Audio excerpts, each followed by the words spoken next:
Assalamualaikum warahmatullahi wabarakatuh. Selamat pagi adik-adik. Kali ini kita akan mulai tentang materi yang berikutnya mengenai logika. Jadi perlu diketahui nih bahwa logika ada di dua mata kuliah, matematika diskrit dan logika matematika. Nanti juga logika ini bakal dipelajari di sistem digital. Jadi kalian akan bertemu dengan materi ini di mata kuliah yang tadi saya sebutkan. Khususnya untuk sistem digital itu beda banget. Nah, di sini mengenai logika ini bagaimana kita melakukan atau menganalisis suatu pernyataan atau kumpulan pernyataan agar dapat dikenali oleh suatu komputer. Karena yang perlu kita ketahui bahwa komputer itu menerima bahasa yang dari kita itu berupa bahasa yang sudah terkomputerisasi, bukan kalimat yang keluar dari mulut kita. Jadi logika ini bisa membentuk itu, dan biasanya logika ini juga banyak digunakan dalam bahasa pemrograman. Seperti misalkan kalau kalian ingin membuat sensor, nah itu biasanya menggunakan logika. Kita lanjut. Jadi logika itu merupakan dasar dari semua penalaran. Saya pakai ini dulu ya, laser point. Nah, penalaran menurut kamus yaitu cara berpikir dengan mengembangkan suatu berdasarkan akal tanpa perasaan atau pengalaman. Jadi, penalaran didasarkan di sini pada hubungan antar pernyataan, pada logika ya. Jadi, penalaran pada logika didasarkan hubungan antara pernyataan. Ini menandakan ya, adik-adik atau teman-teman semua, bahwa untuk menjadi suatu pernyataan itu bernilai, dia harus memiliki lebih dari satu pernyataan. Tapi satu pernyataan juga tidak masalah. Nah, logika ini pertama kali adik-adik dikembangkan oleh filosof Yunani Aristoteles sekitar 2300 tahun yang lalu. Jadi logika ini mempunyai aplikasi yang luas di dalam dunia IT, misalkan dalam bidang pemrograman, analisis kebenaran algoritma, kecerdasan buatan, perancangan komputer, dan sebagainya. Jadi di dalam matematika, hukum-hukum logika ini memberikan spesifik makna dari pernyataan yang berbentuk matematis, sehingga kita juga mudah menerapkan kalimat atau pernyataan atau logika yang berhubungan dengan logika ini ke dalam komputerisasi. Yang pertama perlu kita bahas adalah proposisi. Jadi adik-adik, di dalam matematika tidak semua kalimat itu berhubungan dengan logika. Nah, hanya kalimat yang dia bernilai benar atau salah saja. Jadi dia tidak muncul keduanya. Jadi dia hanya bernilai benar saja atau salah saja yang digunakan dalam penalaran. Nah, kalimat tersebut inilah yang disebut proposisi atau pernyataan. Nah, kebenaran dari kesalahan ini nanti akan dibuat atau terbentuk di sebuah kalimat yang disebut nilai kebenaran. Nah, ini adalah salah satu contoh, adik-adik, ada kalimat gajah lebih besar daripada tikus. Apakah ini sebuah pernyataan? Ya, ini adalah sebuah pernyataan. Apakah ini sebuah proposisi? Ya, ini adalah sebuah proposisi. Apakah nilai kebenaran dari proposisi ini? Apakah benar gajah itu lebih besar daripada tikus? Ya, benar. Jadi, ini adalah proposisi. Jadi, gajah, kita simpulkan ini adalah bentuk kalimat proposisi. Selanjutnya, 520 lebih kecil dari 111. Apakah ini sebuah pernyataan? Ya, ini adalah pernyataan, kalimat pernyataan. Apakah ini sebuah proposisi? Iya, karena dia pernyataan, dia juga merupakan proposisi. Lalu, bagaimanakah nilai kebenaran dari kalimat ini atau proposisi ini? Nilai kebenarannya adalah salah. Sangat salah jika kita katakan 520 lebih kecil daripada 111.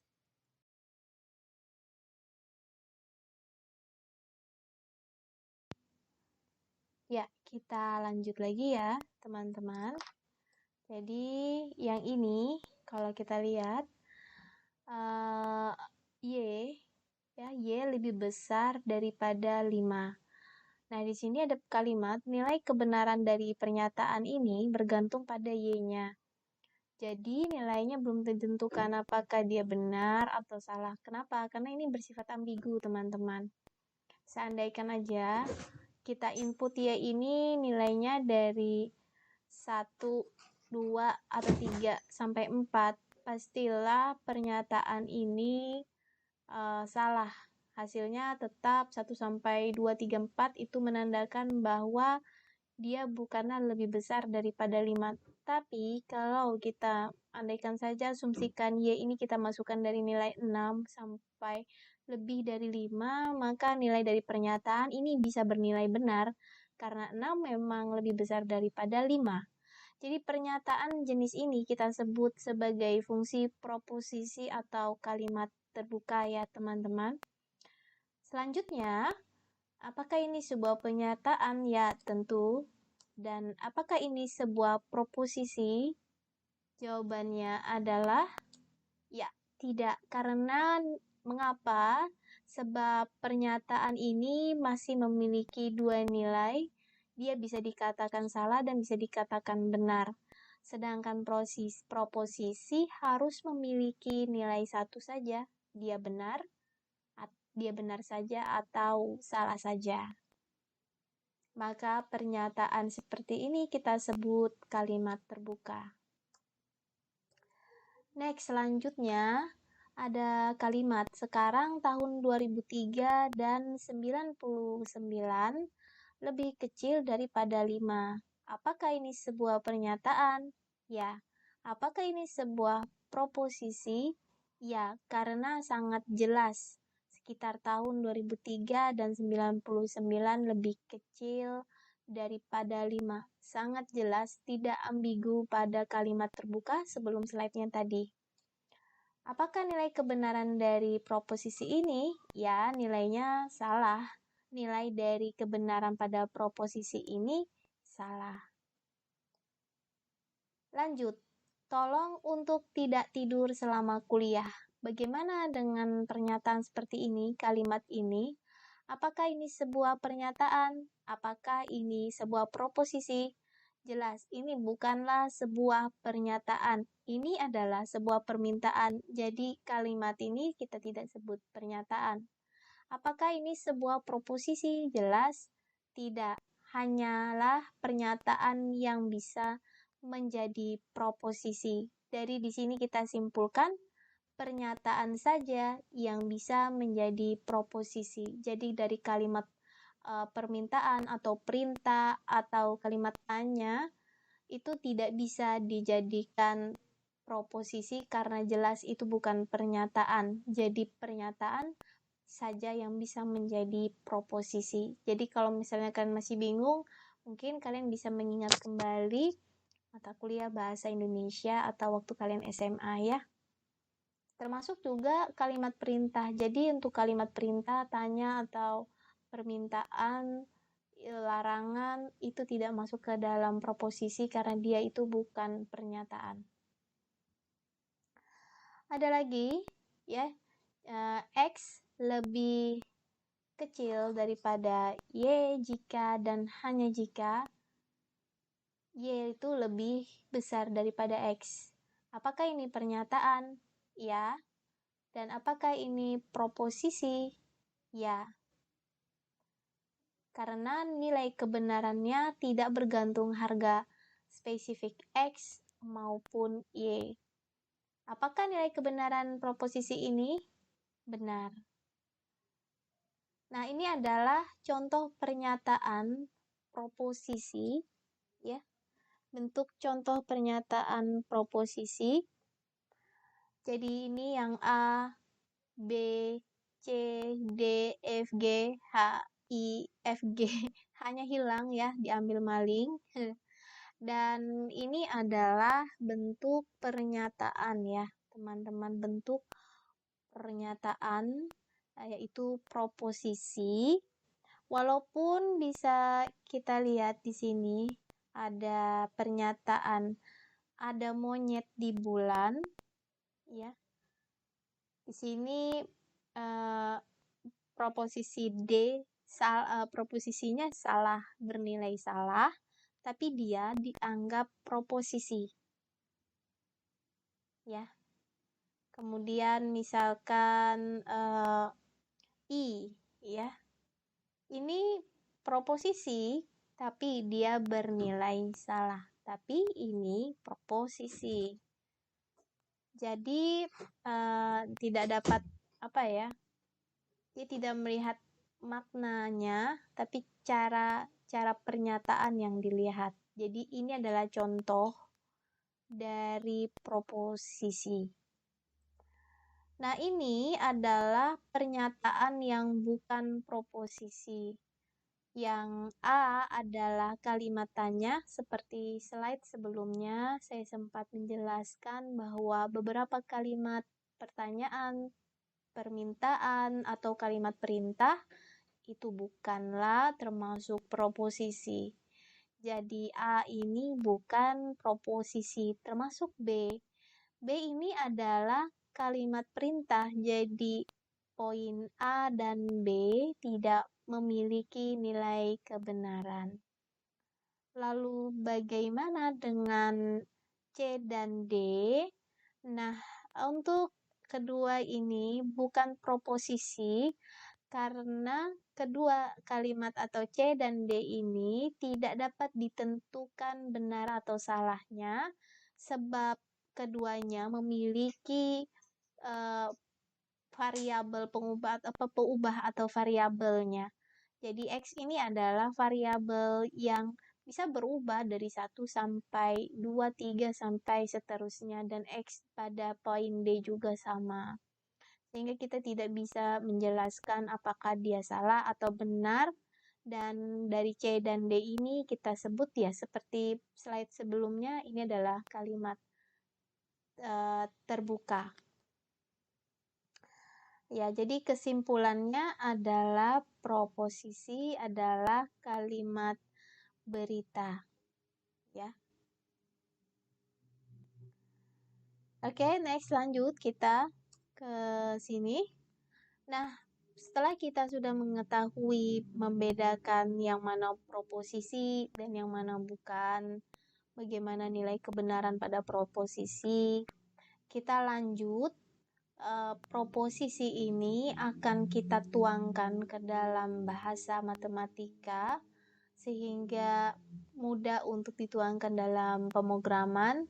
Maka proposisi itu biasa dilambangkan tidak dengan kalimat kata proposisi, tapi dilambangkan dengan huruf kecil yang seperti dari mulai P, Q, R, S, T. Ya, kalau kita belajar tentang himpunan, maka himpunan itu berdasarkan dengan huruf simbol yang berbeda dengan proposisi pada logika. Pertanyaan yang pertama, bagaimanakah simbol himpunan pada simbol pada himpunan? Bagaimana bentuk hurufnya? Silahkan dijawab ya. Lalu itu saja. Oh, masih ada yang kedua, saya masih ingat, kalian juga pasti masih ingat bagaimana simbol di dalam himpunan untuk menunjukkan dia adalah anggota. Silakan dijawab, jadi sudah 2 pertanyaan. Next, kita langsung ke contoh ya. P ini adalah proposisi yang disimbolkan dengan P. Jadi titik 2 seperti ini ya adik-adik, bukan sama dengan, kalau sama dengan tuh untuk penjumlahan atau hasil. Oke, hasil ya, bukan penjumlahan tapi melakukan suatu hasil proses matematika gitu. P titik 2 ya seperti ini, 13 adalah bilangan ganjil. Atau contohnya, ini menyatakan proposisi, kita beri simbol kecil Q. Soekarno adalah alumnus UGM. Atau R yang menyatakan proposisi juga. Kita berikan simbol huruf kecil, 2 tambah 2 sama dengan 4. Jadi ini adalah contoh penulisan pada proposisi, sehingga kalian tidak perlu menulis proposisi setiap saat. Dan ini bisa bisa membedakan proposisi satunya dengan yang lainnya, karena dengan lambang huruf kecil seperti ini. Oke, kita lanjut. Jadi di proposisi itu ada beberapa kombinasi. Jadi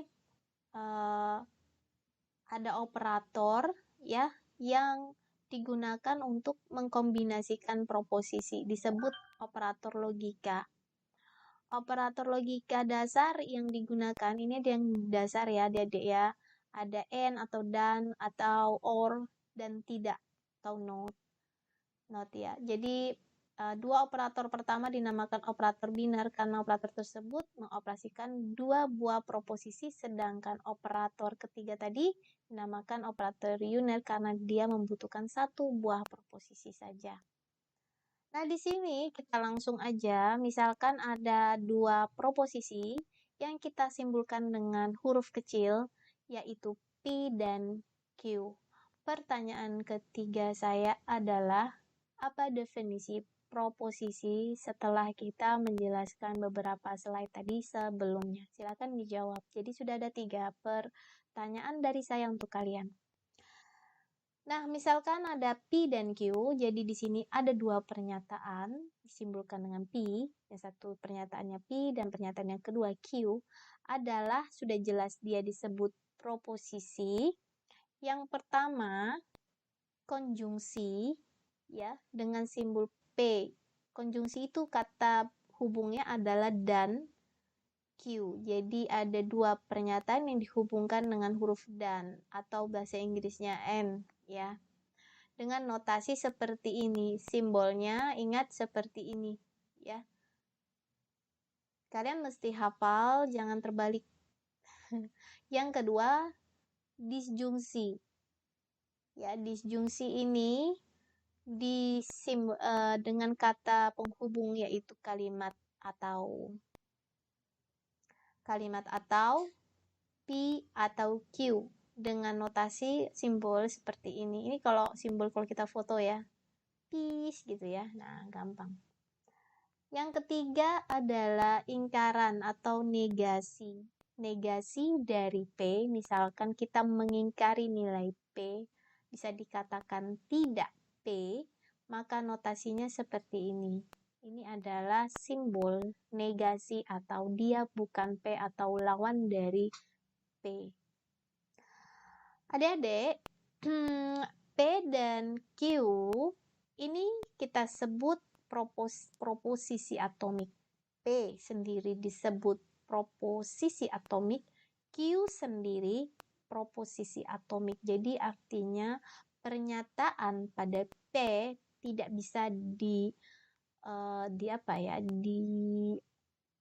lagi, makanya disebut atomik.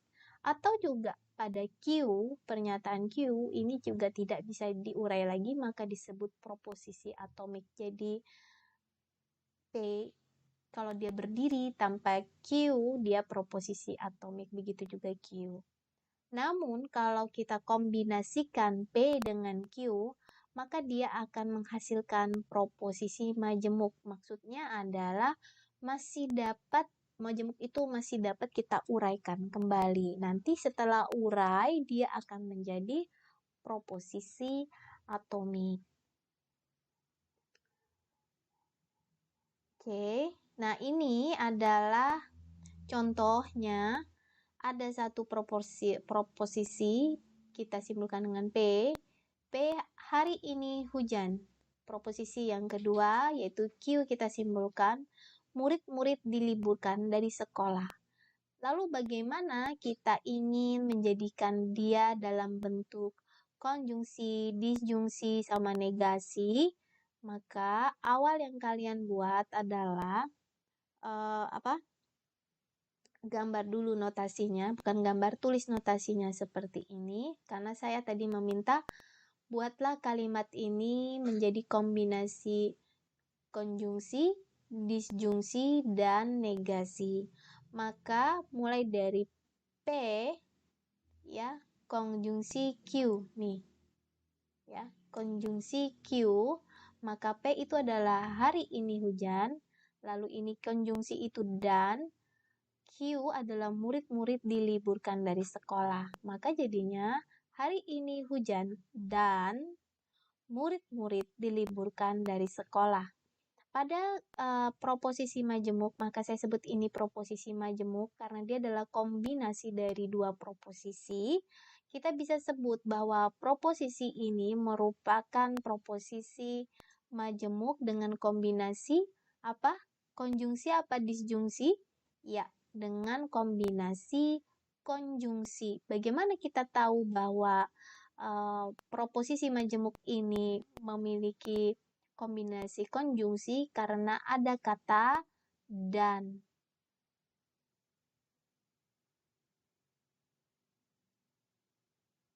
Karena ada kata dan tadi. Jadi ini kita sebut apa, Dedek? Ya, ini kita sebut dia adalah menggunakan kombinasi konjungsi yang kita lihat dari simbol dan dari kata dan. Lalu bagaimana ini? Ya, ini kita lihat dari ini adalah simbol disjungsi atau kata atau or. Ya, maka kita bisa lihat dari kalimatnya hari ini hujan atau murid-murid diliburkan dari sekolah. Kita bisa lihat bahwa ini adalah keseluruhan ini kita sebut, maaf saya cacat ya, adalah kita sebut proposisi majemukan, majemuk, aduh ini ya, majemuk. Nah, ini agak-agak, nah, majemuk. Nah, proposisi majemuk.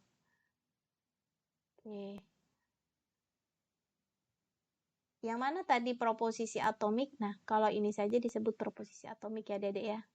Tapi kalau jadi kombinasi begini jadi proposisi majemuk dengan kombinasi disjungsi. Lalu bagaimana dengan dijadikan negasi? Maka kita ambil P. Kita bisa jadi negasikan P-nya karena dengan tanda seperti ini bahwa ini artinya berlawanan, lawan dari nilai P itu sendiri. Yang mana P tadi ini adalah hari ini hujan, maka lawannya adalah tidak benar hari ini hujan atau hari ini tidak hujan. Bagaimana dengan Q? Kita negasikan, ya, maka kita negasikan saja. Misalkan kita negasikan murid-murid tidak diliburkan dari sekolah karena ada kata negasi, karena ada kata tidak. Sebab apa? Karena itu negasi. Ini contohnya, oke? Lanjut. Nah, ini ada juga contoh lagi. Diketahui proposisi berikut. Nah, adik-adik, ini adalah proposisi yang pertama dengan simbol P, pemuda itu tinggi. Lalu Q, pemuda itu tampan. Dinyatakan dalam bentuk simbolik. Jadi kita diminta untuk menyatakan dalam bentuk simbolik. Yang pertama, simbolik yang pertama apa? Pemuda itu tinggi dan tampan. Pemuda itu tinggi dan tampan. Yang kita lihat, pertama ada kata apa? Dan atau dan. Ya, kita lihat ada kata dan. Berarti dia adalah apa? Konjungsi. Jadi kita beri simbol seperti ini. Nah, lalu pemuda itu tinggi. Yang mana pemuda itu tinggi adalah P. Kita tulis P di sini. P-nya panjang dikit ya. Lalu ada dan tampan. Kata tampan. Pemuda itu tampan berarti ini adalah Q. Jadi jawabannya adalah P kecil, ingat P kecil ya teman-teman. Lalu atau Q. Sip. Nah, sama ya. Nah ini. Lalu, ulang lagi. Nah ini. Pemuda itu tinggi tapi tidak tampan. Ada kata yang berlawanan dari proposisi ini. Dari mana? Bahwa di proposisi ini pemuda itu tinggi, pemuda itu tampan. Tapi pada proposisi di sini, proposisi majemuk, kombinasinya pemuda itu tinggi tapi dia tidak tampan. Berarti ada nilai yang berlawanan, maka pasti ada negasi. Maka kita lihat kata tidak artinya negasi. Berarti dia negasi. Nah, kata tidak juga tidak harus ya. Misalkan ada kalimat yang berlawanan saja dari proposisi, itu sudah pasti negasi. Siapa tahu kalian hanya cari kata tidak, tapi sebenarnya kalau kita lihat kalimat itu berlawanan. Nah, misalkan sudah ya, bukan misalkan lagi. Jadi sudah kita lihat kata tidak, lalu pemuda itu tinggi. Pemuda itu tinggi, kita simpulkan dengan piu, P maksudnya, dan tampan Q. Nah, maka kita tulis seperti ini. Pemuda itu tinggi, ya, tapi tidak tampan. Dan, nah, tidak, kita tulis begini. Nah ini ya, kalian pasti bingung kenapa sih Bu, padahal kan tidak ada kata dan. Makanya itu saya sebutkan, saya jelaskan jangan terkecoh. Jadi kalian juga harus pahami bahwa oh pemuda itu tinggi dan tidak tampan. Dia dari kata tapi ya adik-adik. Jadi tidak jangan terkecoh. Kalian juga harus memahami kalimat itu. Kalau kalian bingung kok tidak ada kata dan, tidak ada kata atau, wah bingung. Jangan. Jadi kalian juga harus pahami maksud dari kata dan itu bisa dengan kata yang lain. Sama juga dengan kata tidak, bisa juga dengan kata yang lain selain tidak. Namun maknanya kita bisa lihat bahwa ini maknanya berlawanan dengan nilai proposisi yang ada. Ya, jadi kalau kita baca pemuda itu tinggi tapi tidak tampan, artinya tinggi tapi dia tidak tampan ya. Dia tinggi dan dia tidak tampan, kan sama maknanya. Lalu yang C, pemuda itu tidak tinggi maupun tampan. Artinya kalau bisa kita jelaskan tidak tinggi maupun tampan. Dari kalimat ini kita bisa lihat bahwa pemuda ini negasi, jadi P-nya ini negasi karena dia tidak tinggi. Padahal P itu harus tinggi. Maupun tampan, berarti dia tidak tampan, berarti dia adalah Q. Negasi Q. Maka yang tepat jawabannya adalah negasi P, konjungsi negasi Q. Oke, seperti ini. Nah, lanjut yang D, poin D. Ya, tidak benar bahwa pemuda itu pendek atau tidak tampan. Tidak benar bahwa pemuda itu pendek atau tidak tampan. Dari sini tidak benar, berarti dia sudah negasi. Bahwa pemuda itu pendek, berarti kan harusnya tinggi. Nah, berarti negasi P. Kata atau, nah ini selamat nih, ada kata ataunya. Berarti dia termasuk disjungsi tidak tampan. Berarti dia negasi Q, karena kalau tanpa negasi Q itu adalah tampan. Nah, dari sini kita bisa dapat jawabannya. Jawabannya adalah ini. Nah, tidak benar bahwa pemuda itu pendek atau tidak tampan. Oke. Ya. Nah, Ada lagi, misalkan yang E, pemuda itu tinggi, berarti dia adalah P. Kita baca dulu, jangan, jadi gini, ngerjainnya jangan satu-satu ya teman-teman, baca dulu. Pemuda itu tinggi atau pendek dan tampan. Oke, pemuda itu tinggi, berarti dia bukan negasi, atau berarti simbolnya itu seperti ini.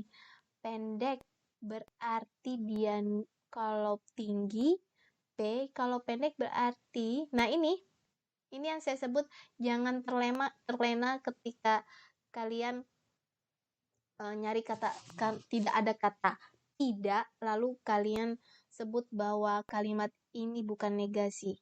Jadi dia tidak harus mengeluarkan kata tidak, tapi dia mengeluarkan kata kalimat yang berlawanan itu ya. Kalimat yang berlawanan. Contohnya, pemuda itu tinggi, maka lawan tinggi adalah pendek.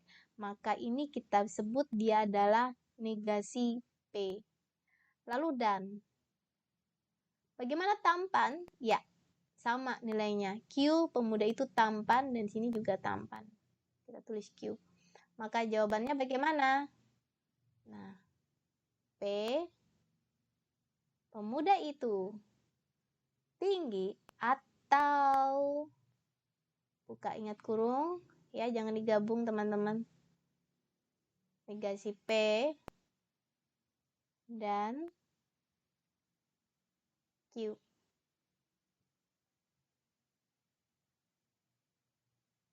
Nah, sudah ya. Saya rasa cukup. Semoga kalian bisa paham dari contoh-contoh ini. Lalu, ini adalah tabel kebenaran dengan dua variabel. Ya, ini contohnya. Ini adalah tabel kebenaran dua variabel. Nanti bisa sampai tiga variabel P, Q, R. Tapi ini cuma dua. Nah, ini adalah salah satu aturan dari tabel konjungsi. Dan ini adalah aturan dari disjungsi, dan ini adalah negasi. Nah, konjungsi. Nah, untuk konjungsi ini adik-adik, ada pernyataan-pernyataan yang harus kita ingat ya. Pernyataan ini perlu kita ingat. Coba kita lihat, kita nggak mungkin kan menghafal. Nah, yang perlu kalian hafal, ini wajib kalian hafal, ini sudah harus di luar kepala. Ketika kita menemukan dua variabel seperti ini, hanya diminta dua variabel P dan Q, maka kalian harus hafal sisi di sininya. Kalau begitu di awal true, true, false, false, di yang Q-nya yaitu true, false, true, false, true, false. Ini saja. Kalau ini tidak perlu dihafal. Ini nanti ada caranya. Berarti kalau dua variabel, yang pertama true-nya 2, false-nya 2. Karena nanti kenapa saya suruh hafal? Sana matikan aja lampunya, nak. Apa-apa. Ayo.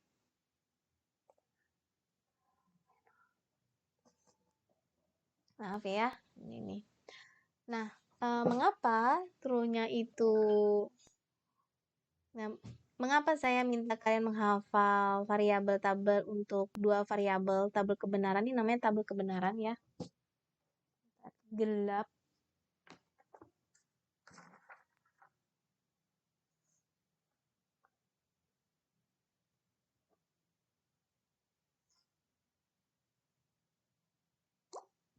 Oke. Nah, jadi nanti ini adik-adik ya. Jadi di sini kita bisa melihat untuk tabel kebenaran ini adalah satu cara adik-adik yang praktis. Jadi praktis untuk kita dapat menentukan nilai kebenaran proposisi majemuk tadi menggunakan tabel kebenaran. Jadi tabel kebenaran ini ya dia menampilkan hubungan nilai kebenaran dari proposisi atomik. Jadi dia menampilkan nilai kebenaran dari proposisi atomik.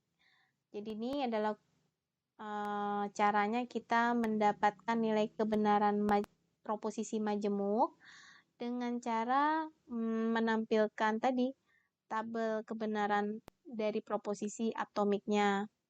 Nah, di sini ya Nah, itu tadi, maka adik-adik, untuk tabel kebenaran kalian harus bikin tabel. Ini juga saya harus jelaskan. Ketika kalian membuat tabel, maka kalian bisa membuat tabel itu seperti ini. Atau bisa dengan lengkap ditutup seperti ini, tidak masalah. Jadi kalau dulu itu masih ada yang salah bikin tabel. Kadang garisnya ini dilengkuk-lengkuk begini. Nggak boleh ya. Jadi garisnya harus lurus, tabel. Baik, untuk tabel kebenaran yang kalian harus modal itu adalah kalian bisa atau menghafal bagaimana tadi susunan jika dia variabelnya 2. Yang ini, tabel-tabel 3 ini adalah susunan 2 variabel adik-adik. Jadi misalnya variabelnya cuma 2, P dan Q, maka yang di bawah ini yang harus kalian hafal. Yang paling ingat pasti, di awal P dan Q, berarti di awal itu T, true, false gitu ya. Nah, so yang Q juga berarti true, false. Nah, selanjutnya adik-adik, di sini yang kita lihat. Bu, bagaimana dengan ini? Apakah harus dihafal? Tidak, teman-teman. Ini harus dipahami. Kalau kalian pahami, ini sudah gampangnya amit-amit deh. Caranya, ketika dia bersimbol konjungsi, maka ini ada aturan notasi yang sudah harus kalian ikuti adik-adik. Konjungsi itu jika P dan Q-nya dia keduanya bernilai benar, maka nilainya pasti benar.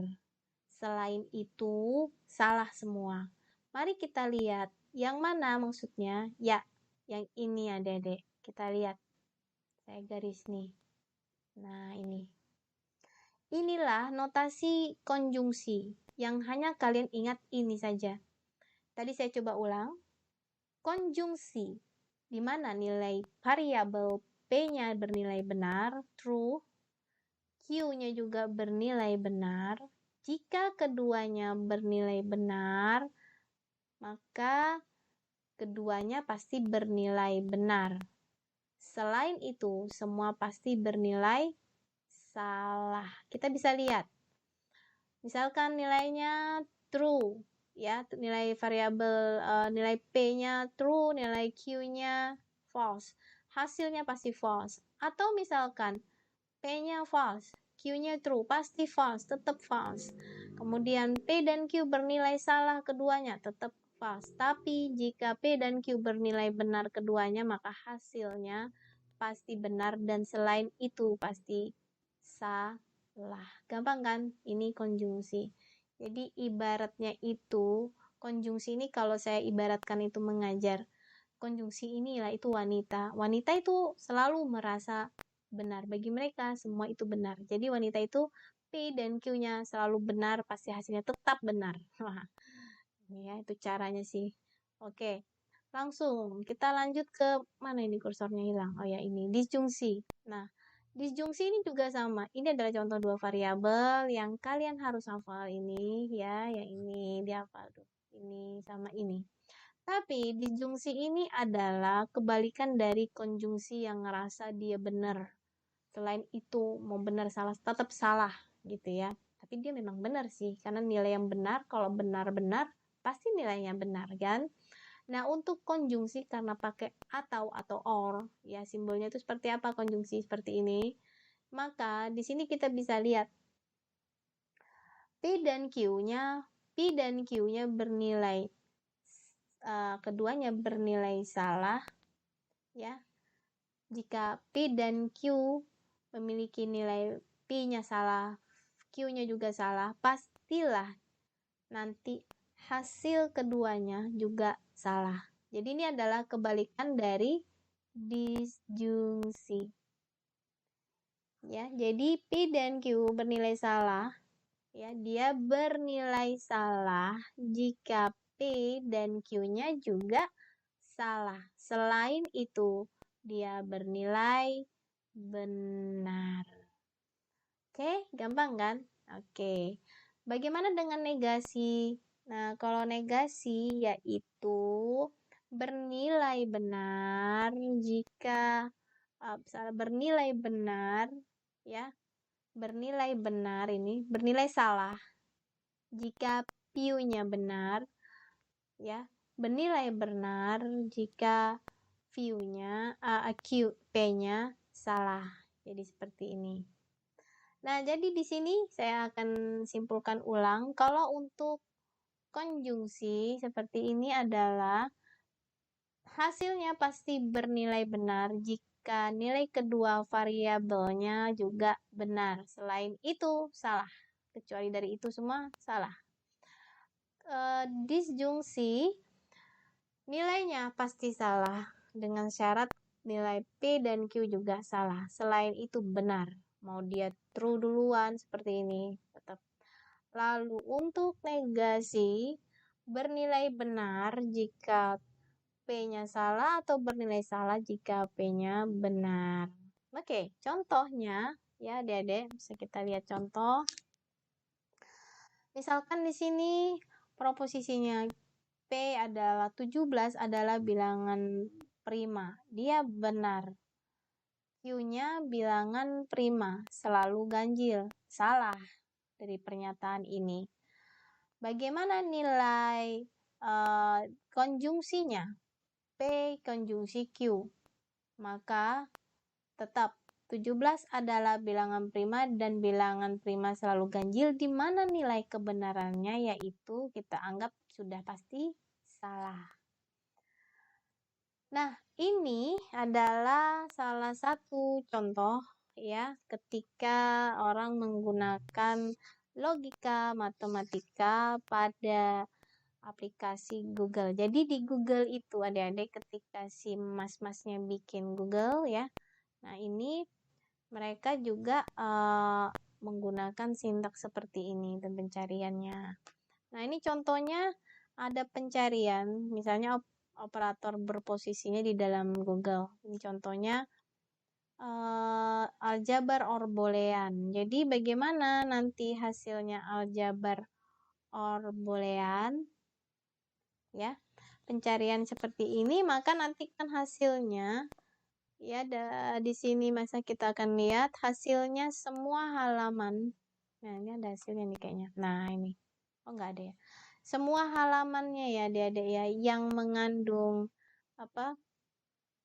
Yang mengandung salah satu kata aljabar atau boolean atau kedua-duanya. Jadi hasilnya nanti semua halaman itu hanya mengandung salah satu kata. Jadi nanti dari pencarian ini yang keluar tuh cuma mengandung salah satu kata dari aljabar saja atau booleannya saja atau kedua-duanya. Nah, jadi bila kita ingin mencari semua halaman web yang tepat mengandung kata aljabar, boolean secara sekaligus, maka ini tidak begitu tepat. Tapi ini hanya menampilkan aljabar saja atau booleannya saja, ya, atau kedua-duanya. Nah, ini kalau misalkan kita ingin mencari semua halaman yang berkaitan dengan topik aljabar atau boolean, dan untuk setiap topik harus berkaitan juga dengan matematika. Jadi cara pencariannya seperti ini, maka yang keluarnya seperti ini. Ini adalah contoh-contoh contoh-contoh kalimatnya ya, contoh-contoh yang ada. Nah, ini adalah ya halaman yang mengandung tepat kata aljabar dan matematika ya. Jadi pada gambar 1 2 ini pada gambar 1 dan 2 itu sudah kalian coba aja bagaimana kalau kalian menggunakan kata aljabar or boolean sama aljabar yang seperti ini. Silakan dicoba ya teman-teman. Nanti kalian bisa kok mendapatkan kesimpulan. Nah, ini adalah bentuk tabel kebenaran dengan menggunakan 3 variabel yang seperti di awal saya katakan tadi. Kalau tadi kan kita menggunakan 2 variabel yaitu P dan Q. Tapi kalau ini menggunakan 3 variabel yaitu P, Q, R. Jadi berbeda, lebih banyak isinya ya. Barisnya juga lebih banyak. Dan yang kalian hafal itu adalah ini. Ini gampang sih, adik-adik. Kalau misalnya 2 variabel kan tadi sampai sini aja nih. T-nya 2, false-nya 2. Tapi kan ini 3. Jadi kalian genapin aja jadi 2 jadi 4 seperti ini. Sama seperti yang tadi sebenarnya Dedek. Cara ngapalnya tuh kan sama kan? Kalian coret-coret deh saran saya. Kalau ini kalian coret-coret, kalian lihat perbandingannya, kalian pasti bisa ngafalin. Lalu bagaimana dengan Q-nya? Kalian harus bikin seperti ini. T-nya 2 kali, true-nya, false-nya 2 kali, true-nya 2 kali, false-nya 2 kali. Kalau R berarti acak. True, false, true, false, true, false, true, false, dan selanjutnya sama ya. Nah, ini kalian harus hafal adik-adik, karena nanti kalau kita ujian, itu tabel itu bisa 3 variabel. Kalau 4 enggak sih, saya enggak bakal ngasih kalian 4. Paling-paling 3 teman-teman, karena itu yang banyak di buku ya. Enggak ada saya ngasih 4 ya, pasti 3. Pasti 3, selalu 3. Jadi kalian cukup hafal 2 dan 3 variabel, oke? Nah ini contohnya teman-teman, kita cek. Misalnya bentuklah tabel kebenaran dari proposisi majemuk ini. P ini adalah 2 kalimat proposisi majemuk ya. Ini proposisi majemuk, ini proposisi majemuk, dia dihubungkan dengan kalimat apa ini? Ya, disjungsi. Benar sekali. Nah, yang pertama kalian lakukan adalah kalian cari dulu proposisi majemuk satu persatu. Ini proposisi satu majemuk nomor 1 dan ini nomor 2. Kita mulai dari ini. Nah, ini bisa kita lihat ini ya. Nah, P konjungsi terhadap Q. Berarti ini yang kita lihat nih ya, PQ. Apa tadi kalau konjungsi? Konjungsi dia bernilai benar jika P dan Q-nya bernilai benar. Kita cari. P dan Q bernilai benar nih. True, true. Berarti dia pasti true. Ya. Kemudian ini saya garis aja deh ya, begini. Nah, gini.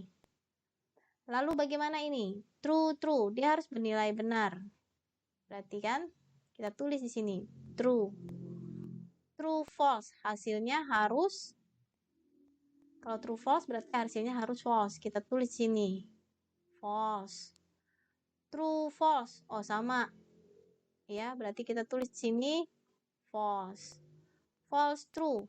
Ya, false, true. Berarti kita tulis di sini false. Sama juga ini, salah, benar. Benar, salah, sama. Kemudian salah-salah pasti salah.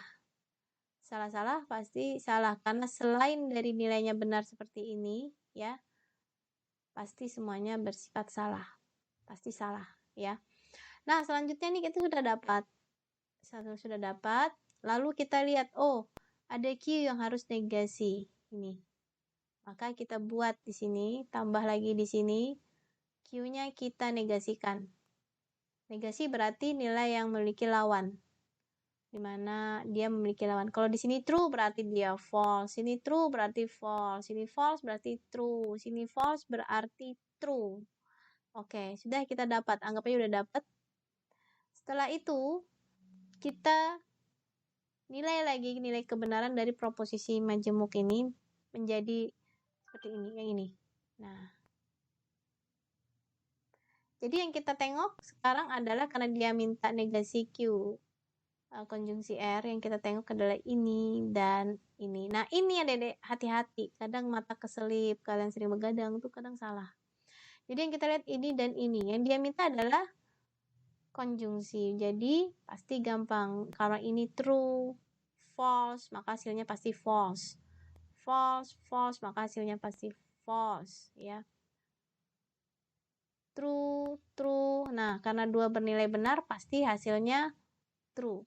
Kalau false, true, false, terus false. Sama dengan ini juga. Nah, ini ada yang true, nih ya. Ini ada yang true, karena dia kenapa? Karena di sini bernilai benar dan ini juga bernilai benar. Selalu benar, selain itu salah. Lalu setelah itu sudah selesai semua, maka kita akan menghitung disjungsinya dengan cara menjabarkan ini. Artinya yang ini tadi, yang mana? Ya, yang ini. kita dijungsikan dengan yang ini. Yang ini mana hasilnya tadi? Ya, aduh, tarik. Ya, yang ini. Maka apa bagaimana? Yang kita lihat adalah ini sama ini sampai ke bawah ya. Nah, ini dia minta atau. Kalau atau apa? Dia bernilai salah jika P dan Q-nya salah. Selain dari itu semua benar. Maka, karena ini T, ini true dan false, dia harus benar. True, false, masih benar. False, true juga masih benar. Nah, ini. Kalau dia bernilai salah dan ini salah, maka dia juga harus salah. Selain dari ini, maka dia benar. Yang mana yang benar? Nah, ini. Ini ada false, true, pasti true. False berarti false. Nah, ini. Ya, sudah ya, Dedek? Nah, inilah tadi hasilnya, ya. Oke, sekian dulu mungkin dari saya mengenai tabel kebenaran. Kalian silahkan diulang-ulang kembali YouTube ini. Semoga bisa bermanfaat buat kalian. Dan yang penting diutamakan itu, yang pertama kalian bisa membedakan yang diharapkan ya dari pertemuan ini, pertemuan kelima mungkin.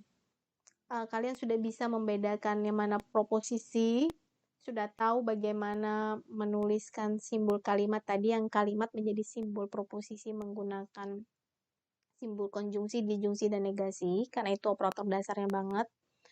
Lalu yang diharapkan juga, kalian juga, itu ya, sudah 2 target yang saya minta kalian harus bisa. Yang ketiga, kalian sudah bisa membedakan proposisi. Yang ketiga tadi adalah kalian paling tidak sudah tahu simbol konjungsi, disjungsi, dan negasi itu seperti apa. Jangan terbalik disjungsi jadi konjungsi ataupun seperti sebaliknya. Yang keempat, kalian sudah pandai membuat tabel kebenaran dan tahu kalau tabel kebenaran itu garisnya lurus, bukan bengkok-bengkok kayak cacing gitu.